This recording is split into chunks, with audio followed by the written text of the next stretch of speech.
Alright, how's it going everyone? Today we're going to be talking about Akainu or Sakazuki, the Fleet Admiral of One Piece. We know there's been a lot of talk over the Admirals recently, especially with Green Bull. People are wondering if he's Yonko level, whatever. I'm not going to be power scaling today, because to be honest with you, I haven't come to a clear consensus myself. And I feel like there's more qualified power scalers out there to talk about this type of stuff. I just came across, well, I was thinking about it and I came across a really fascinating idea. Because you know me, I talk about like Marie Joie and the invasion quite a lot. If you look at some of my older videos, I've talked about many ideas that I wanted to see happen with Marie Joie. I'm not going to talk specifically about that today. We're going to talk specifically about Akainu and stuff. But before we do, this is based more on a reaction that Akainu had to the Elder Stars once, where he walked off in a huff over their decision. Because we know he believes his justice is all like pure justice and right justice and stuff like that. And to be honest with you, I've started to believe that Akainu or Sakazuki like isn't gonna switch sides per se, but before like he's not gonna be killed by Luffy or Blackbeard or anyone like that. He's gonna be killed by Emu himself, and I'll build up to why I think this in a minute. But if you think about it, right? Slowly we're gonna learn more and more about Sakazuki's past, and I know a lot of people think he grew up around pirates and that kind of the violence of pirates, and he just believes we need to get rid of all the pirates and stuff like that. But he also doesn't believe that anything other than his own justice is the right justice to do. So for example, the world government goes so far against what he believes in a way that makes him like revolt. Will be very interesting to see. And this would not work with him revolting and becoming Luffy's ally or anything like that.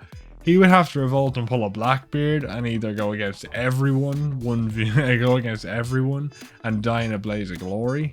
In that sense, so he'd have to revolt against the pirates and the world government all at once from the Marijoa. Or what I really think might happen is basically, so let's say he's fighting with Luffy. You know, I'm a big hoper for the Sabo versus Akainu theory, but if that doesn't happen, right?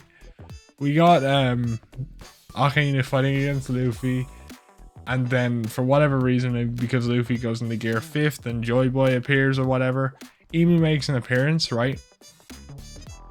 And I wouldn't particularly know why. Maybe it's because, you know, the idea of no one's supposed to be on that throne, that completely subverts his entire thing of justice, or maybe he believes what Emu's doing, cowering away and not helping get rid of pirates is just a line that cannot be crossed, right? He's cowering away like a coward. Like that man from Marineford, and Akinu's getting none of it. He's like, this world government ain't getting my vision done right. So I'm going to get rid of you, and I'm going to do my job. So he goes and attacks Emu. And maybe maybe he gets completely demolished. Imagine if the first showcase of, so we get a showcase of Akainu versus Luffy. And let's say he is on par with Luffy, right? He's fighting like equally to Luffy. We see him fighting on the level of like Kaido. He's like, he's somewhere in the ballpark of Kaido, right? And that's sort of strength. And we see Emu walk down, right? We see Emu walk down, and Akainu just loses shit for that reason I spoke of earlier, right? And he goes, "You bastard!" And he goes to attack him, right? And then Emu just like waves him off, like literally kills him with a wave of his hand, and Akainu is completely obliterated. I mean destroyed, like dead right then and there. Imagine the impact that would have. For a final antagonist, that would be the perfect introduction for Emu. Make him seem like this godly figure that cannot be destroyed by taking out the biggest challenge in our way so far. And imagine if this is after Blackbeard. Imagine if all the Blackbeard stuff has already been done and dealt with, and then we go down to deal with the Marines, and then Akainu up against Luffy, you know, the strongest enemy we've had so far. Like, all this build up, his backstory is finally revealed. We have most of the mysteries revealed to us already. And then in a better, like, and Emu's been foreshadowed. It's kind of going to be like a better version of the Kaguya reveal, right? Where he just comes in and completely demolishes the main villain in a matter of seconds. Now, would it be cool to have it? Would it be cool to have it in a way where it's like, okay, this is literally the next couple arcs, and then before, and like Blackbeard isn't involved, and then Blackbeard like comes in from behind and deals with Emu, and then becomes the final villain himself. So we still get that moment with Akainu, but like Emu's not the final villain and Blackbeard is, and then that's the big difference, and Blackbeard kind of, you know, becomes stronger than Emu. That'd be cool. But if we just assume for a minute that Emu is the final boss of the One Piece series, the idea of him completely demolishing Sakazuki after Sakazuki tries to attack him with his strongest attack, to me is fascinating. Because it would build him up as such a powerful enemy, especially in the One Piece world where that stuff doesn't happen. Imagine if his Haki imagine if it's not even an attack, like his Haki alone obliterates Sakazuki. That would be amazing to see, don't you think? I think it would be fascinating. To me personally, you know? Because Sakazuki's gonna get a lot of build-up. He's gonna be one of the big antagonists. He's the one who killed Ace, who's number 9 in the popularity poll, and Luffy's brother. So he's gonna get the time and care he needs in order to be a really interesting villain. I think Blackbeard and Akainu are definitely gonna be fascinating villains. I doubt, personally, I doubt Akainu will be better than Blackbeard, but if he is, this will hit even more. Where we get like Akainu like trying so hard, we get his backstory throughout the fight, and then he just gets wiped like that. Imagine how cool that would be, and imagine if that leaded straight into the Void Century flashback as well. Oh man, the ideas, and the break week's nearly up, so by the time this comes out, break week will probably be like literally 2 days from being over. This will probably come out on a Wednesday or a Thursday, so we might get 2 videos today, because the chapter usually comes out on a Thursday night for me, or a Friday morning. So it's going to be crazy, to be honest with you. I feel like the invasion on Marie-Joie is going to be unbelievable. Now, you know, if you know me very, very well, if you know me, right, I believe solely that Sabo and Vivi are like basically escape together or are captured together. I'm now more into the idea that they escape together and they're going to meet up with Luffy. But it would still be cool to get that invasion to save Vivi and Sabo, and then like just that moment where they bash through the ceiling and like, don't you mess with my crew. I still want that moment with Vivi and Nami where like Vivi's on the ground shackled and like Nami brings out her hand and is like, you like, come on Vivi, we gotta get out of this place, and brings her up, and Luffy's giving her the straw hat and Nami pulls her up and she becomes a member of the crew. But I just think having that moment with Akainu as well would be amazing, bro. It would really show, you know, Emu as a major villain. And do we believe he has like the antithesis to Luffy's fruit? I know a lot of people say Blackbeard might, but like he's the sun god, so imagine if it is a Kaguya fruit, man. That would be even more busted, because we'd get the Kaguya fruit and the sun god fruit. It would just be a better version of the Kaguya reveal from Naruto, if I'm going to be honest with you. Like, I don't know. Personally, as I've said, I'm not really I'm not really qualified enough to talk about the whole Admiral or Yonko debate. I will say, personally, I do think one Yonko is stronger than one Admiral.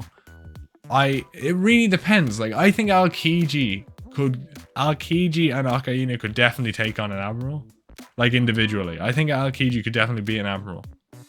But I do not think Green Bull or Fujitora, any of the modern day Admirals, I do not think they could 1v1 an Admiral. Definitely not Kuzan, or not Kuzan, fucking why am I only remembering his actual name, Borsalino? Kizaru. I just definitely don't think Kizaru could be a Yonko. I do think possibly like Fujitora could give a Yonko's run for his money, but I don't know, because trying to do them individually makes more sense. I definitely think like Akainu, Sengoku, and Aokiji could definitely take on a Yonko, but any of the other Admirals, I feel like they're like fighting off a Yonko, but they're not beating them. I don't know why. I think the betrayal of the post-time skip Admirals has been pretty abysmal up until the latest chapter. I do want to see what happens with Green Bull, to be honest with you, how things sort out. But that's not really important here. But I think that's going to mean a lot, right? Because if Akainu is betrayed as a Yonko level threat, even if he's betrayed as somewhat stronger than Kaido, God, imagine if he is, and Emu just sorts him out like that. I'm really excited now for this upcoming arc. I wonder though, how are they gonna go? Like, are we gonna go straight to Marijois? Like, in my opinion, we can't though, because if Vivi and Sabo are already safe, there's no reason to. So what might happen is, like, they go to another island and then something happens in the world and, like, maybe Bo is involved. Maybe Bo is captured and then that's when they go. So it's more later on, so we get more story. Because if it happens now, if it does happen right now, like, let's say we just get away from all this and we go straight, I mean straight to Marijois, right? We go straight from Wano to Marijois and this all happens. I actually think we'll get what I'm talking about, and then Blackbeard will come in and do the same to Emu and just be the main antagonist. I think that would be amazing. There was a whole thing about Blackbeard not having Congress hockey. That's something Mr. Mord was talking about. I think that would make this even better. Honestly, like, imagine if Emu destroys our biggest threat in Akainu in a matter of seconds with his hockey, and then he's destroyed by Blackbeard without using hockey and just mastery of Delphid abilities. I think that'd be insane. I don't know. What do you guys think about Ibu though? Are you excited to see what he does in the next coming arc? I am. I'm really excited, personally. I know there wasn't a lot of, like, actual evidence to back this up. I just feel like because of the whole disagreement Akainu has with the government, in a sense, he's still working with them because they're still taking down pirates. But the second he learns the top dog is just hiding away and doing nothing, I think that'll be the straw that breaks the camel's back, and he gets furious and then he just gets wiped out. I would love to see that. But let me know what you guys think about this idea. It was really just pure hype, if I'm going to be honest. Not a lot of logic behind it, but I think it'd be just really cool if that happens. I'm still more so hyped up for if we get a Sabo versus Akainu fight. I want that so bad. You don't understand. I want that so bad, boys. I'd be praying to Lord Helix, my friend. I'd be going back to the Pokemon church to get this sword. Oh jeez, I don't know where I'm going with this, but let me know what you guys thought in the comments below. And with that being said, if you like videos like this, make sure to like and subscribe for more content from me, and I'll see you all next time. Goodbye.